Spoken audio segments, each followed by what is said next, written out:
everyone to the massive case study night here. Wednesday nights, case study nights with us here.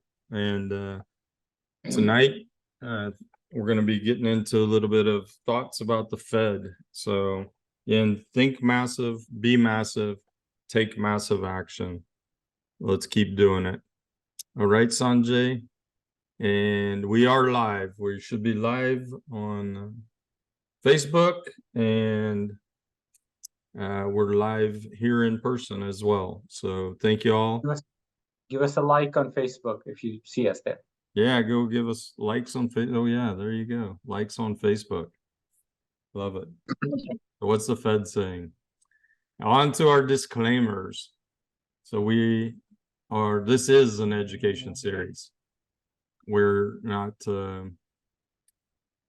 providing you professional advice about investments or your taxes or your legal advice. It's we're here to provide our experience and knowledge and provide a little bit of education to y'all as we go through the process. Always remember, every investment has risks, and evaluate and do your due diligence on the deal and the teams. Go ahead. And always remember, get this straight. We're paying taxes on our wages. We're paying sales tax on that money. And we're paying income tax on the money that was already taxed. So when we die, our kids will pay the death tax on the money that has already taxed. So the opportunity there is investing in the real estate gives you some opportunities to pass on some of that. So go ahead. You don't pay income tax if you don't have income. And the way to get no income is to find the depreciation or the opportunities possibly to get you to that what appears to be zero income. Alrighty, so tonight we're going to go a little bit through massive capital again. Great to see so many people joining us tonight. We'll talk about the team and our partners and opportunities that we have currently. We're going to run a few surveys. You may have seen them already. So we're working on the survey process again. And we're going to talk about the Federal Reserve. What is it? What do they do? And what's happening? And what's going to be happening? I think they got a meeting coming up in the next week or so. And then we'll get to some Q&A. So Massive Capital is a vertically integrated real estate company. And we have our sister company in here, Realty One Partners, with us. This shows the breadth of what we do together. And you'll see on the left side of the page is basically Massive Capital and the different verticals that we create through there: the equity, a brokerage, triple net, property management on our triple net assets. Then we have the development, as well as construction of metal frame and stick built wood frame. And then bringing all of that together is inside of our education platform, which is the Massive Masters education. And we'd love to have as many of y'all being part of our masters, being masters with us. So we already went, we are Massive Capital, a little over now 2 years in the business. And we brought along with us a 42 years company of Realty One Partners. So collectively, the two companies now, we're a little over $500 million. I believe, Sanjay, we need to update the lower part. I forgot, we need to add in our recent closing of Horizon into that. It's being missed. Yep. So collectively now we're in that $500 million range, which is like pretty cool. We're also over 1,500 units total as Massive Capital, and operating over 1 million square feet of assets between retail and multifamily. Across, and you guys seen where we're at. So primarily we're in the Texas area, but we also operate in Georgia, North Carolina, and Colorado. The team behind the team. So across the top is a lot of the people you guys will see on a regular basis. Our investor relations and our marketing team, education team. And we're missing a couple new people from this. We need to get added a slide in there for a couple new people we'll introduce tonight. And actually, if you guys want to give just a say a hi, we've got Steven Schrimner. Schrimmer, Steven, you want to introduce yourself? Hi guys, I'm Steven, based in Texas and been in real estate and / investing for 9+ years. Looking to work with a lot of you. And we got Trent. So Steven and Trent joining our sales team, leading our sales processes for us. Go ahead, Trent. Hey guys, a lot of you already know me, but I am Trent, real estate investment superstar. Super awesome to be a part of the team and to see how far we can take the masters in mastery. Excellent. Thank you guys for the intros and thank you for joining with the team. Looking forward to it. The rest of the team there is quickly part of our underwriting team, Bhaskar and Ellen, and adding some new people into that to work with Sanjay. So any deals you got, deals at massive.capital is where you would take those, and we'll have some new opportunities coming there. And then Ramiz is actually now we have Massive Technologies, and Ramiz is part of the Massive Technologies division of Massive Capital. All righty, Mr. Sanjay. The principles behind the team. So Schreier Khan at the top, Sanjay right here. Sanjay, you want to introduce yourself? Say hi. Yeah, hi, thanks, Mike. Just been here. Sorry, it's a little loud in the background here, but it's a spring break, so kids are home, everything is home. So I've been a mechanical engineer, and after the business school, I think for a few years, and after that, been in real estate full time since 2015. And I've been doing multifamily commercial stuff since 2017 as a full time, and very fortunate to meet these guys and working through stuff. Back to you, Mike. Thanks, Sanjay. Yeah, my Schreier, many of you guys have probably seen Schreier in the past. Schreier's off into Disney World right now, enjoying a little time away with the family on spring break. We gave him a break. Myself, as well, been in the real estate for a few years. Ex-engineer from ConocoPhillips from the oil and gas, and then our partners at Realty One, Bo Evans, that leads most of their process, their operations, and acquisitions, and then Pat Hamilton and Alexis Hamilton as well. Go ahead. Okay, so we do have a couple opportunities still open for investors. Check out the QR code here, see if that works.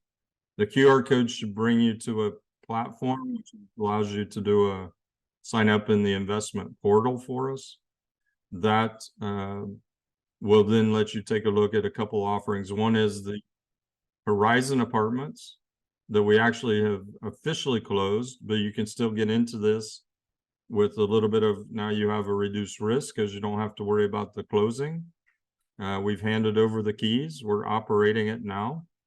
It still is projected at a 2.11 multiple and over an 18% projected in return on investment, IRR. And it actually does have cash flow. A lot of you guys are asking, hey, I want a cash flowing property. This one's cash flowing, 7% preferred return, and it actually has cash flow in year one. So that is out there available. We've closed on 3 deals this year, and this is one of the deals we actually closed as well, and had a unique situation. So many of you heard of a 1031. A 1031 is basically you can take your investment from a previous property and roll it into another one. We had a plan here for that, and when you bring it into a syndication, it comes in what's called a tenants in common. So that 1031 did not end up going through at the end of the day. We had to go ahead and close the property without it.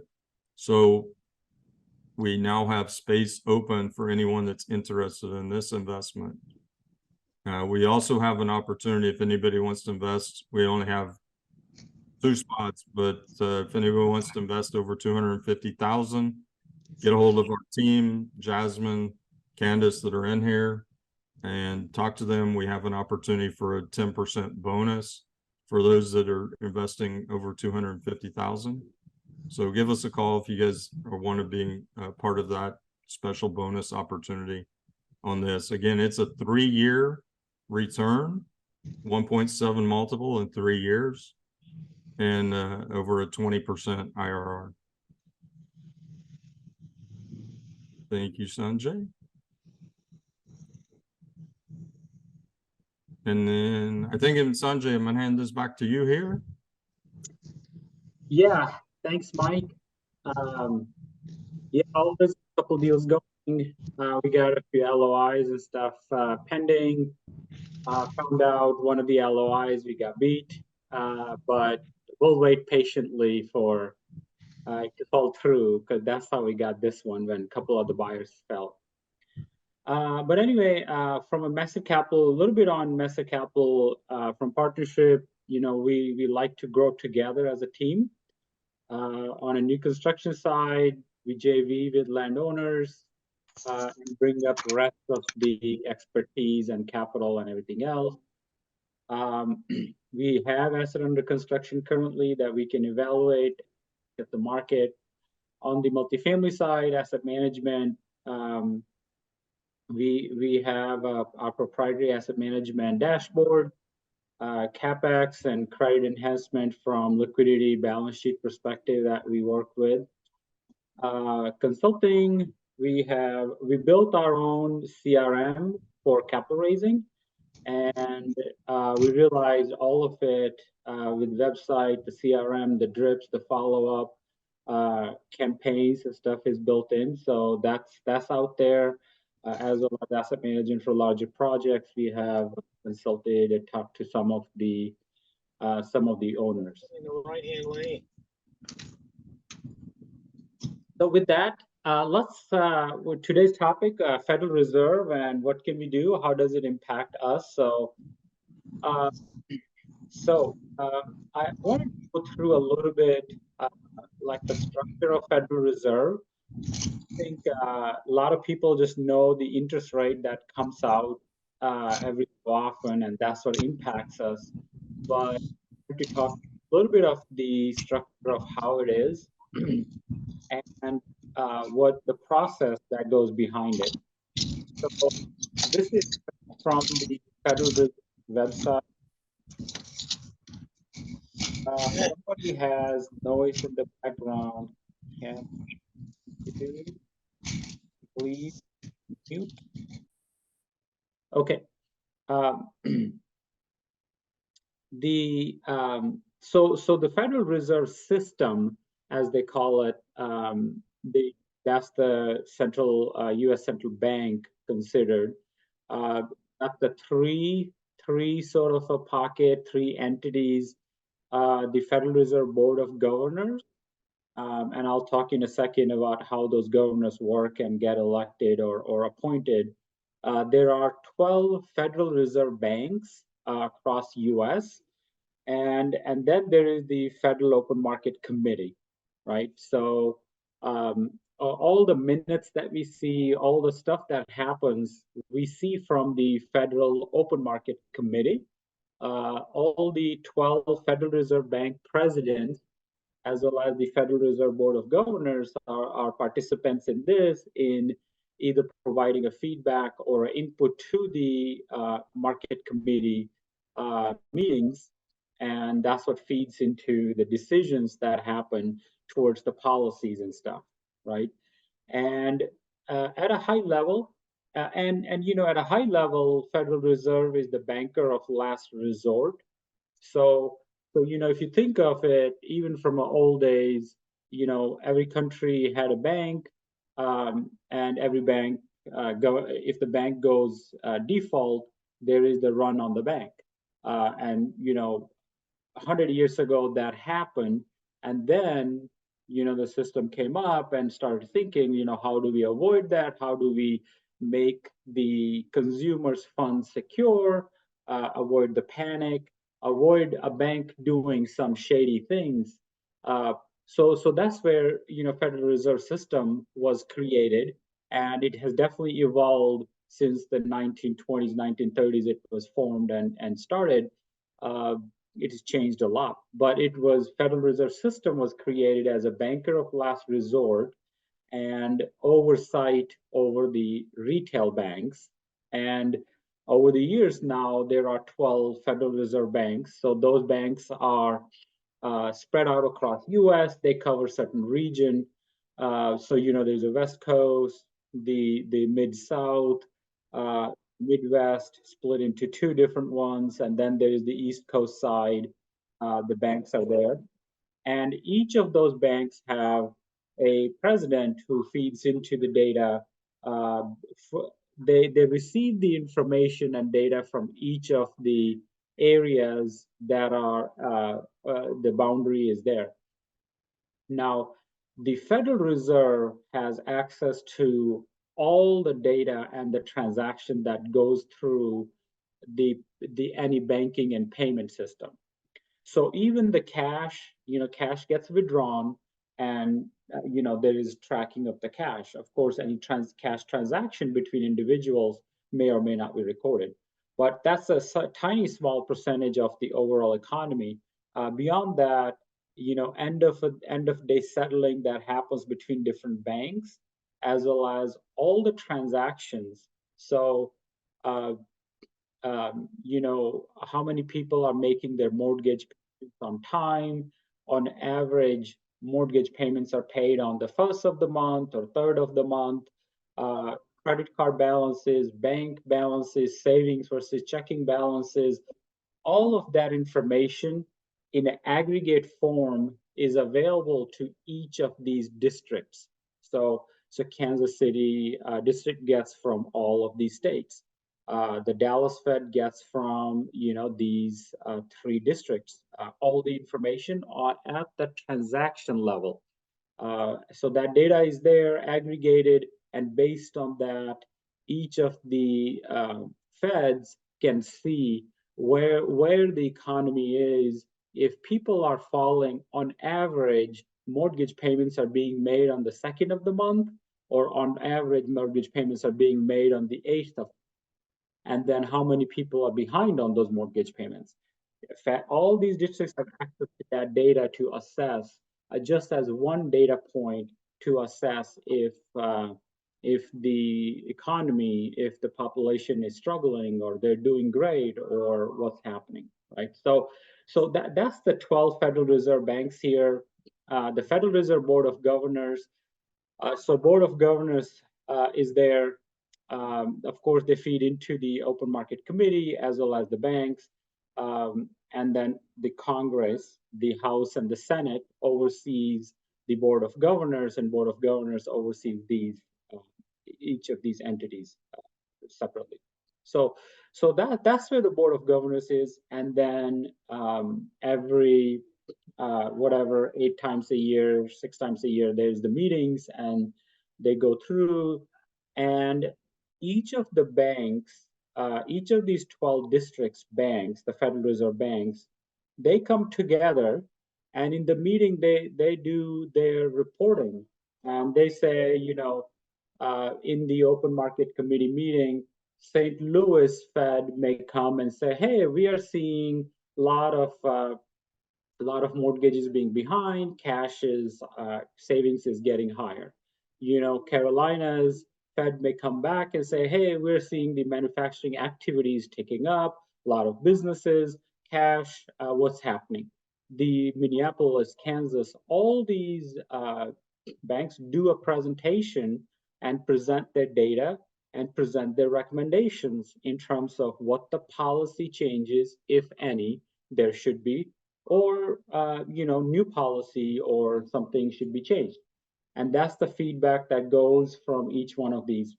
Now, there are 12 Federal Reserve banks. So if there is a tie, and only if there is a tie, meaning 6 districts voted, just taking an example of interest rate, 6 districts vote for an interest rate increase, and then the other 6 vote for not an increase.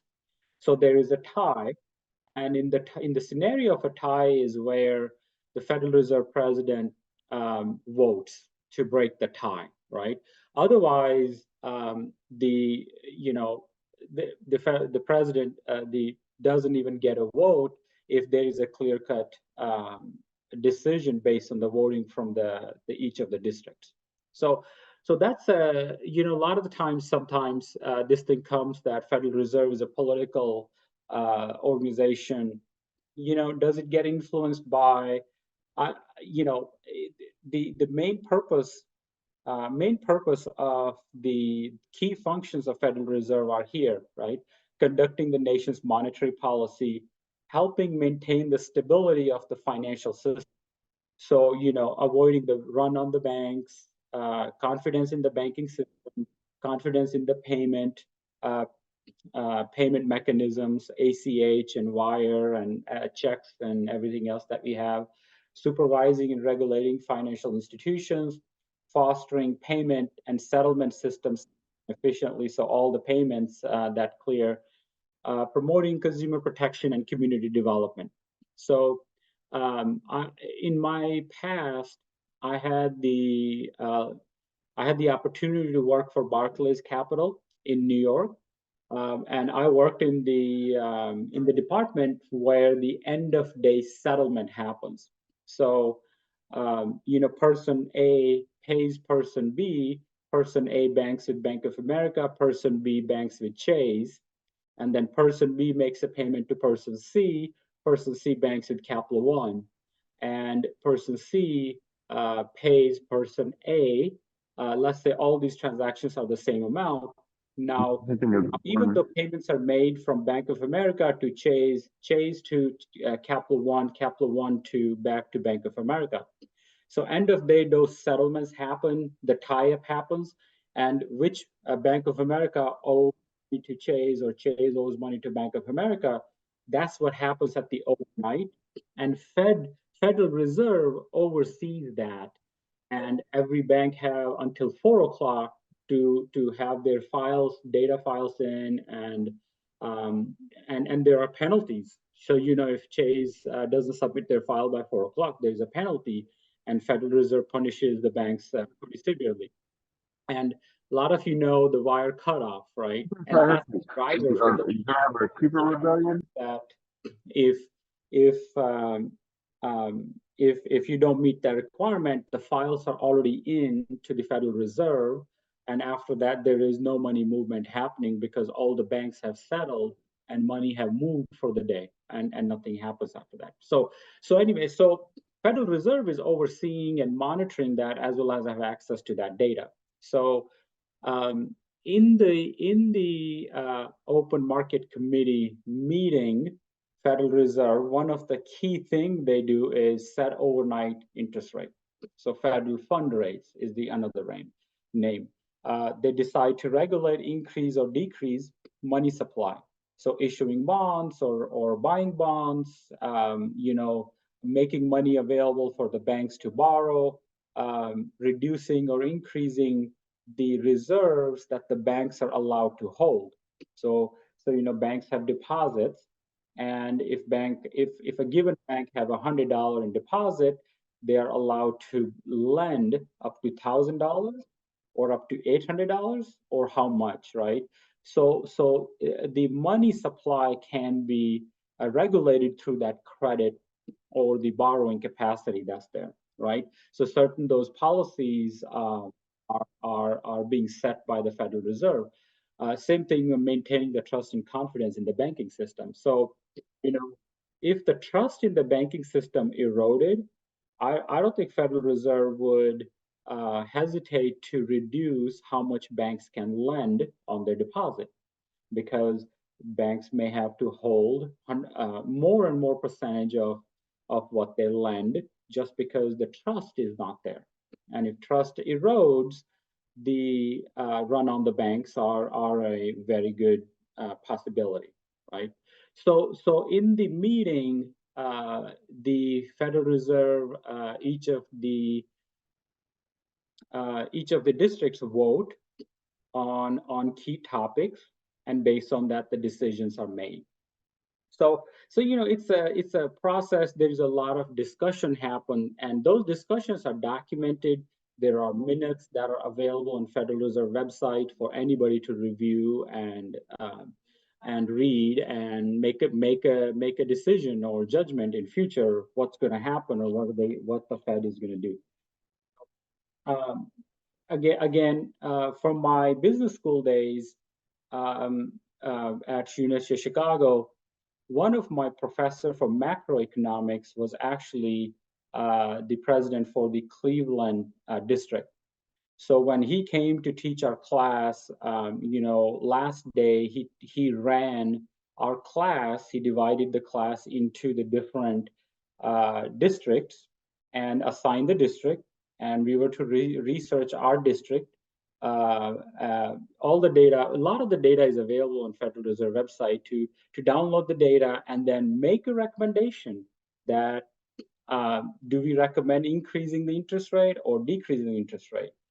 It was a long time ago, back in 2007, when I did my business school. And, as a class, we made a recommendation. And Federal Reserve, the open market committee meeting was just a week away from the class date. And we made a recommendation, and lo and behold, the Federal Reserve came out with the same recommendation that we made as a class. So data, once you follow the data and go through that, it's not a big surprise to what goes on and what's there.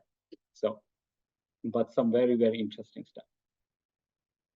So yeah, okay. So okay, but how does it impact me, right? Is always the question. Why do I care? What does it work for me? So of course, interest rate is one of the biggest impact on us. Federal Reserve, I would say one of the most visible impact on us that we see and we feel. There is the money supply aspect that Federal Reserve controls and regulates, and the money supply is regulated and controlled through various different mechanisms, bonds and credit and reserves, various mechanisms there. But interest rate is the most visible that impacts. So this is a graph of stock market. So the blue line is the stock market from early 50s to the Federal Reserve interest rate, right?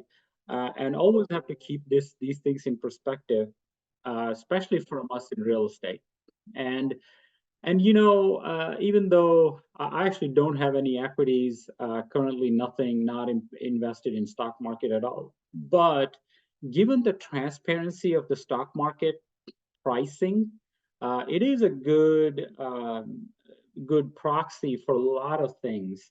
And because it's publicly traded and pricing mechanisms are available, it is a fairly efficient, meaning if there's a piece of information that gets out, it gets priced into the price of whatever the security or the investment is.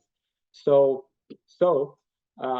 and the conclusion of this, I would say, it's hard to see on this initial data with the spike that we have here, but really, you see whenever the interest rates go up, stock market comes down. There's a very interesting question that always is still outstanding is, does the interest rate follow this, or does this follow the interest rate, right? Did the stock market crash because of these higher interest rate, or interest rates were reduced because there was a crash coming, and all the gray areas are the official recessions that were announced and categorized, right? So that's there. My professor said Federal Reserve has no choice on interest rate, and they follow the GDP and the inflation, right? Higher the inflation, higher the interest rate. Lower the inflation, lower the interest rate, right?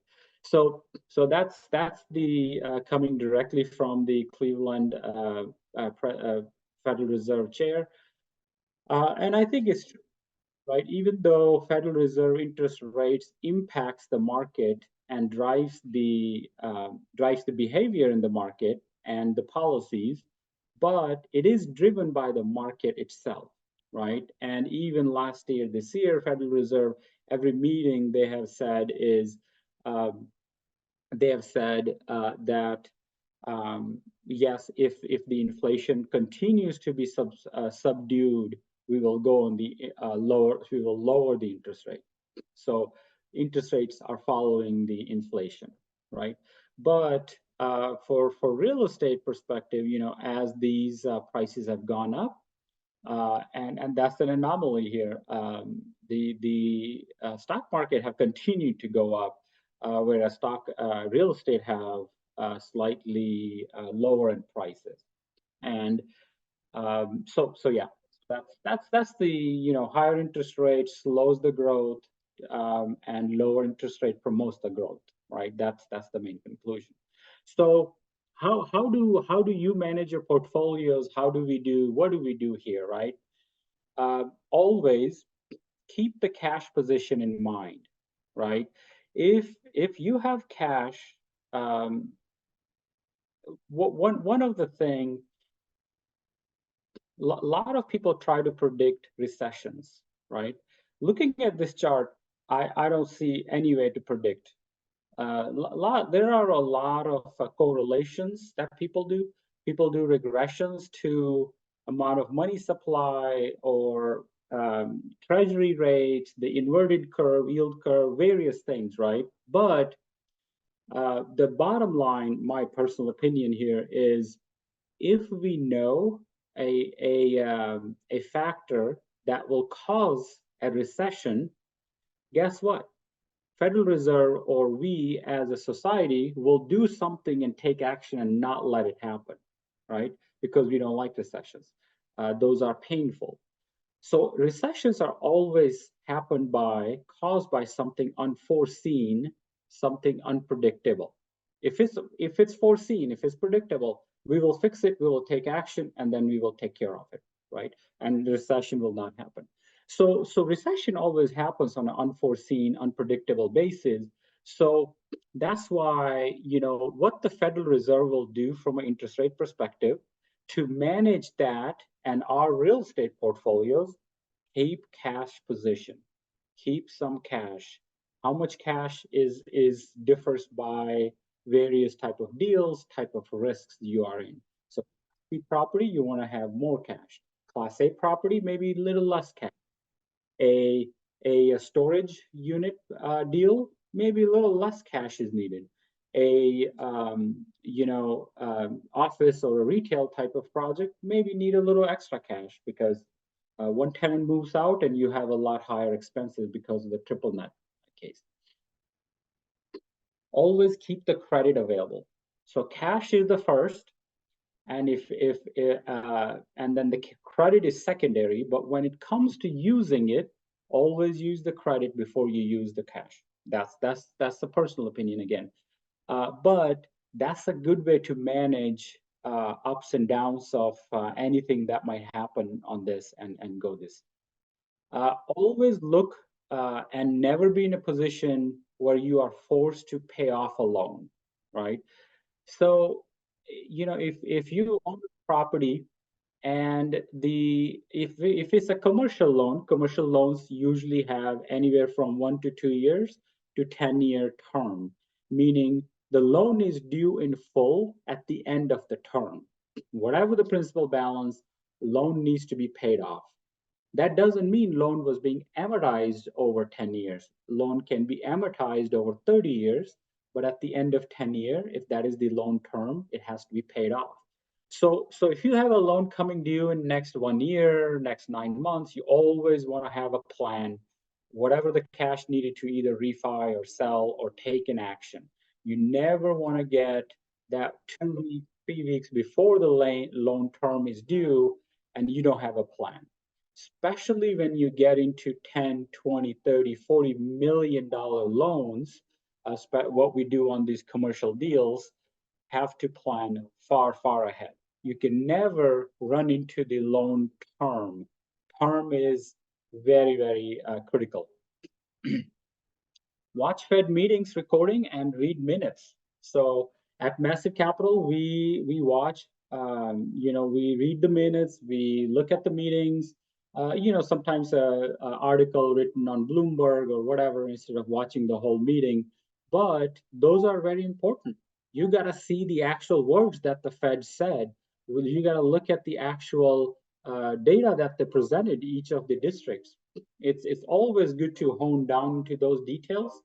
And coming out of a meeting, the decision is, well, interest rate is kept flat, right?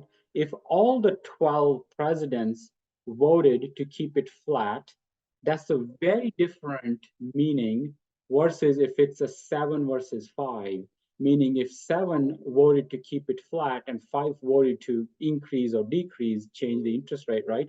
That's a very different meaning and gives you more insight into what may happen in the next meeting, what may happen over the next three, four months before the next meeting.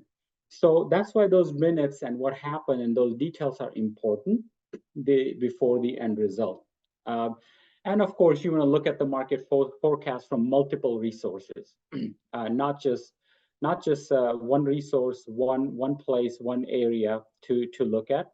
And I'm going to pull up our handy dandy FedWatch tool that we are a big fan of this and this website. So feel free to take down this website, cmegroup.com, and you can navigate to this. But it has the next meeting. When is the next meeting?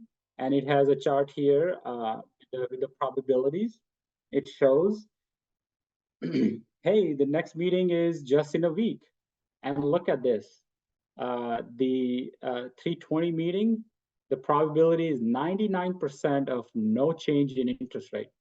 And markets are efficient. You watch the market and it shows that the whole market is predicting no change. So more than likely, yeah, it's not going to change. And then you have the May meeting, you have the June meeting, and it's really the July meeting where easing becomes quite high probability, right? And then on the September meeting, it's almost a certainty that Federal Reserve is going to lower the interest rate. And that's this.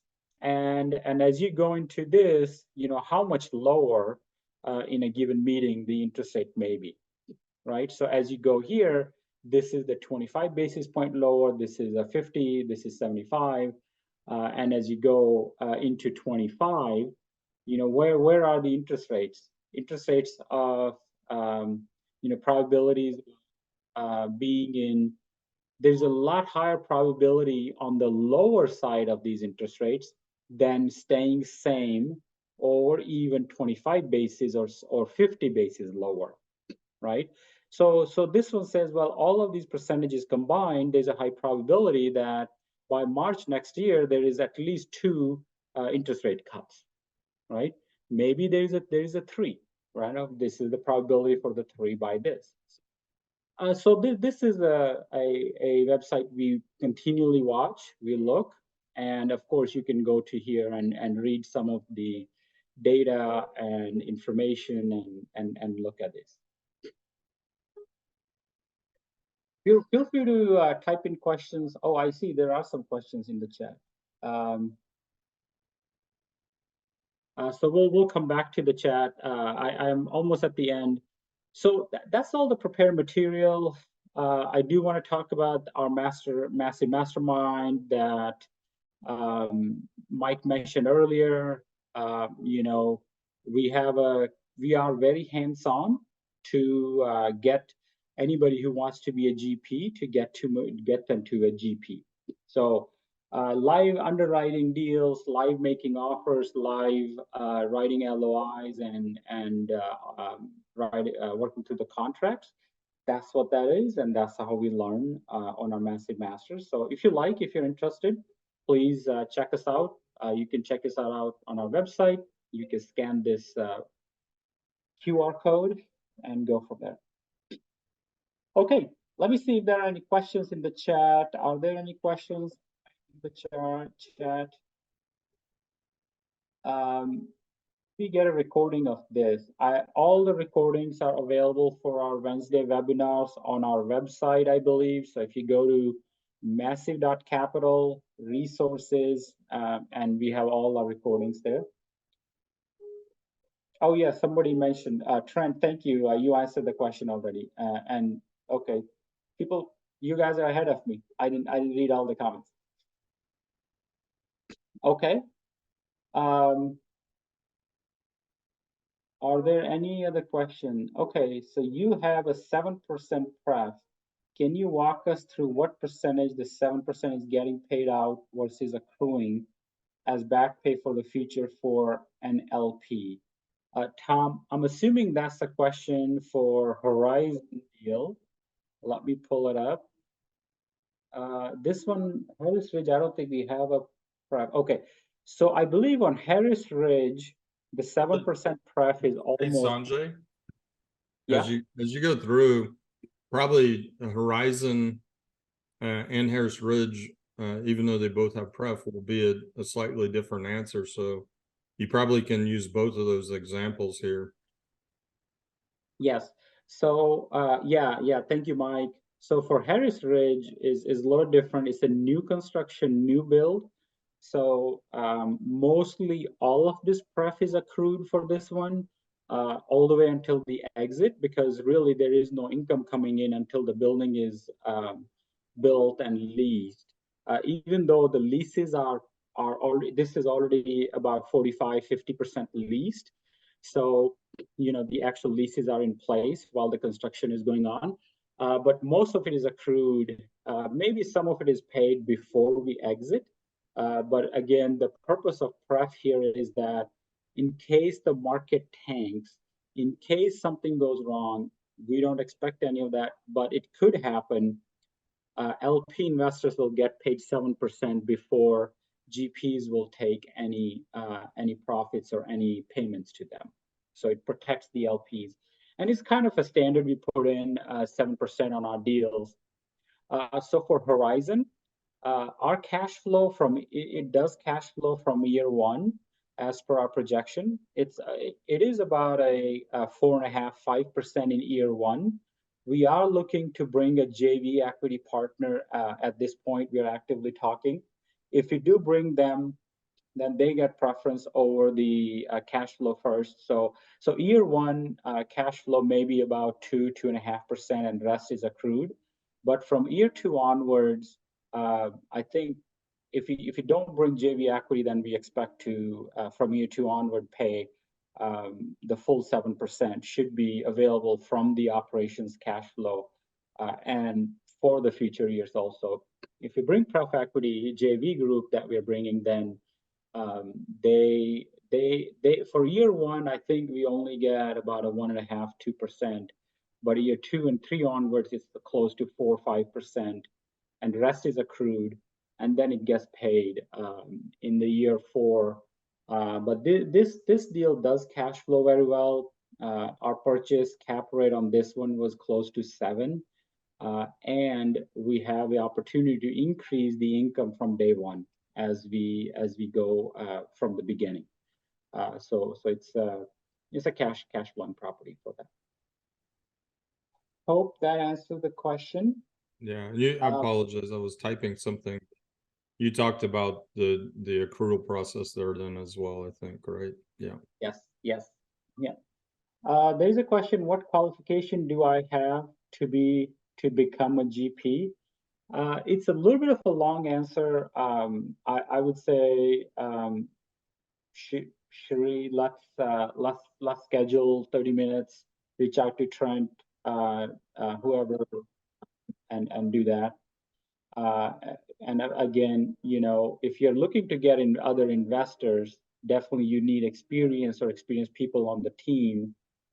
For others to be trusted, that you can take the deal down. Yeah, we help the process through the massive masters. Could you remind us of the email address to submit deals? So actually, Are you at a point you want to share that, what you guys are doing on? Yeah, so I was gonna say, I just put the email address, but our link, we are creating a link to be able to submit the deals directly on our website, so they come in a little bit cleaner, a little bit easier into our tracking. So this is the link. It will be available on our website through submit deals. So right now it points to the wrong place, but it'll be fixed tomorrow. And then it'll point to this form, and you can fill in your information, property name, address, some of the property info, attach the T12 rent roll or other information and submit. And that goes directly into our system and creates a tracker. As well as you fill your information, it keeps your name and everything else mapped to that. Good question. Thank you. Okay, what other questions? Tom has a question. Do you have any plans for stabilized triple net deals?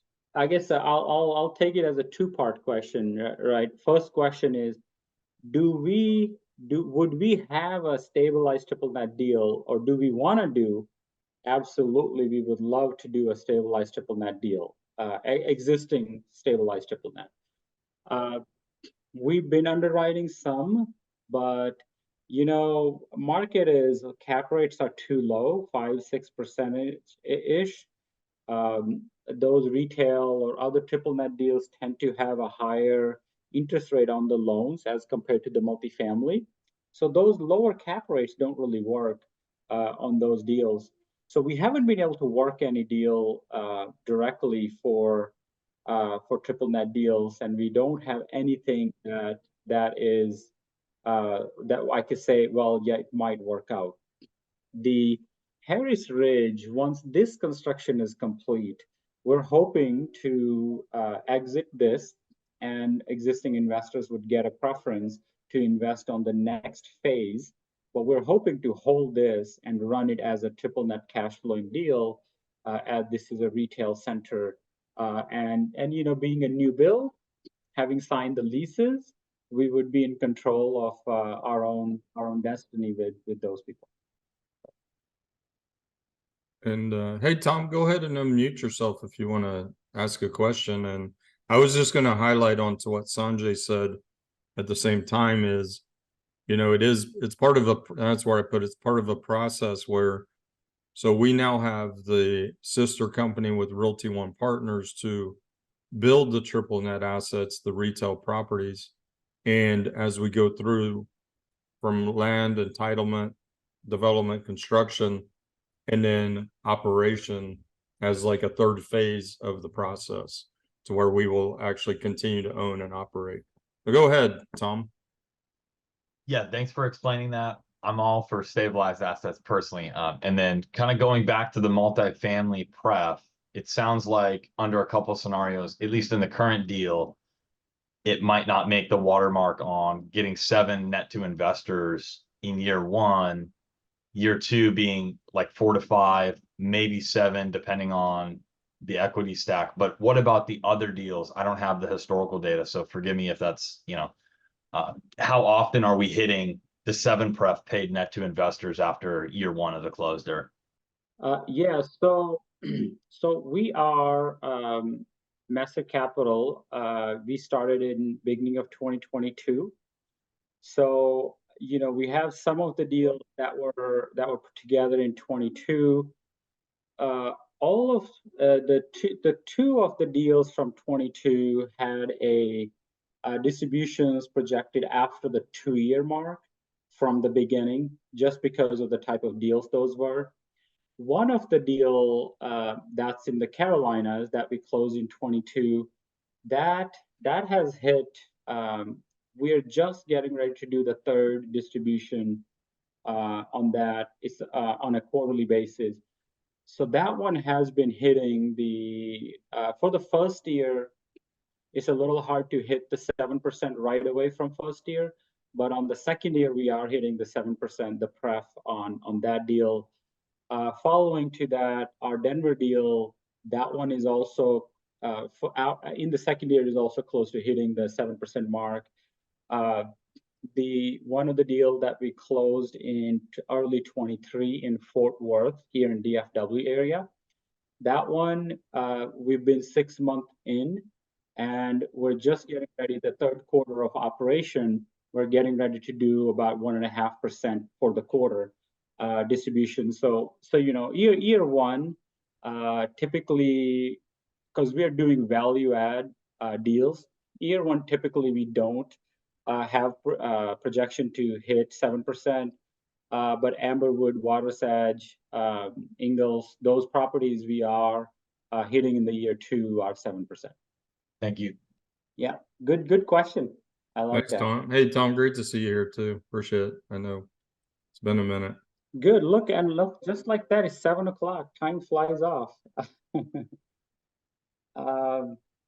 Where can I invest $1 million to net 15,000 per month?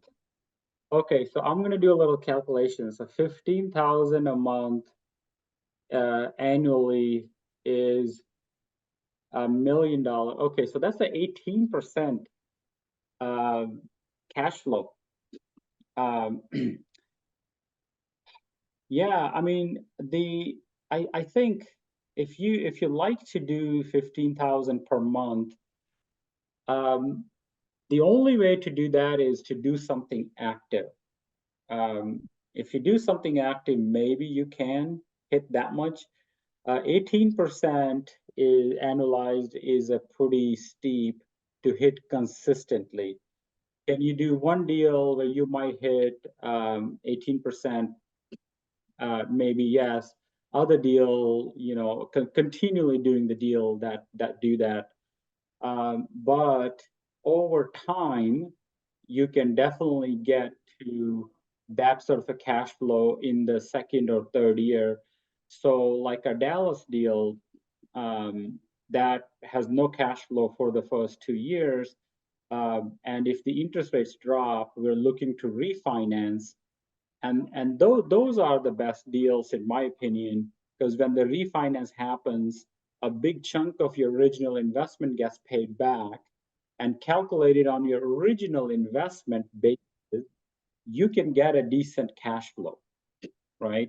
I don't think it'll get up to 18% annualized still, because if cash flow was that high, markets are efficient and somebody will bid the price up, they would be willing to pay more to do that.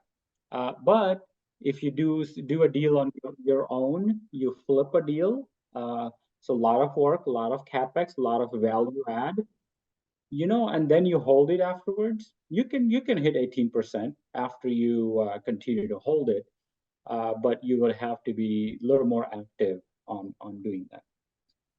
Anyway, that's my experience. Not to say there is something else out there, but I truly believe in markets are efficient. So if something comes out, somebody will bid up the price. Good question. Thank you, Alex. Hey, by the way, if you find something, let me know, because I would put up money there too.